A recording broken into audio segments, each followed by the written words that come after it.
Hello, citizens of the world. We are anonymous.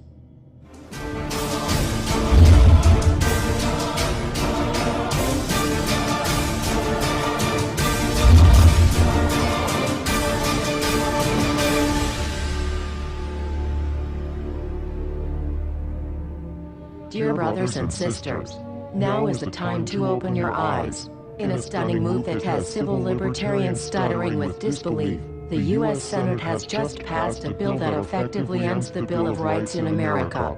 The National Defense Authorization Act is being called the most traitorous act ever witnessed in the Senate, and the language of the bill is cleverly designed to make you think it doesn't apply to Americans. But toward the end of the bill, it essentially says it can apply to Americans if we want it to. Bill summary and status. 112th Congress, 2011 to 2012, S. 1867. Latest title, National Defense Authorization Act 4. This bill, passed late last night in a 93-7 vote, declares the entire USA to be a battleground upon which U.S. military forces can operate with impunity, overriding posse comitatus and granting the military the unchecked power to arrest, detain, interrogate and even assassinate U.S. citizens with impunity. Even Wired magazine was outraged at this bill, reporting, "Senate wants the military to lock you up without trial. The detention mandate to use indefinite military detention in terrorism cases isn't limited to foreigners." It's confusing, because two different sections of the bill seem to contradict each other. But in the judgment of the University of Texas Robert Chesney, a nonpartisan authority on military detention, U.S. citizens are included in the grant of detention authority. The passage of this law is nothing less than an outright declaration of war against the American people by the Military Connected Power League. If this is signed into law, it will shred the remaining tenets of the Bill of Rights and unleash upon America a total military dictatorship, complete with secret arrests, secret prisons, unlawful interrogations, indefinite detainment without ever being charged with a crime, the torture of Americans and even the legitimate assassination of U.S. citizens right here on American soil.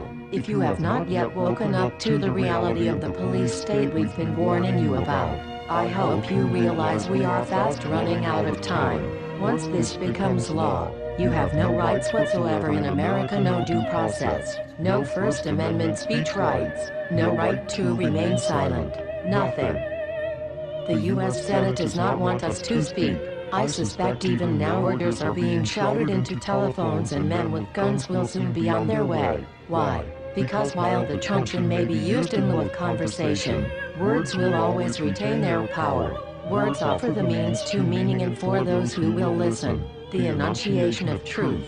And the truth is, there is something terribly wrong with this country, isn't there? Cruelty and injustice, intolerance and oppression, and where once you had the freedom to object, to think and speak as you saw fit, you now have censors and systems of surveillance coercing your conformity and soliciting your submission. How did this happen? Who's to blame? Well, certainly there are those who are more responsible than others, and they will be held accountable. But again, truth be told, if you're looking for the guilty, you need only look into a mirror. I know why you did it. I know you were afraid. Who wouldn't be? War, terror, disease. There were a myriad of problems which conspired to corrupt your reason and rob you of your common sense. Fear got the best of you, and in your panic, you turned to the now president in command, Barack Obama. He promised you order. He promised you peace. And all he demanded in return was your silent, obedient consent. More than 400 years ago, a great citizen wished to embed the 5th of November forever in our memory. His hope was to remind the world that fairness, justice, and freedom are more than words, they are perspectives.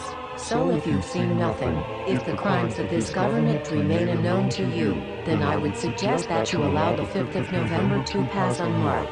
But if you see what I see, if you feel as I feel, and if you would seek as I seek, then I ask you to stand beside one another, 1 year from November 5th, 2011, outside the gates of every courthouse of every city demanding our rights.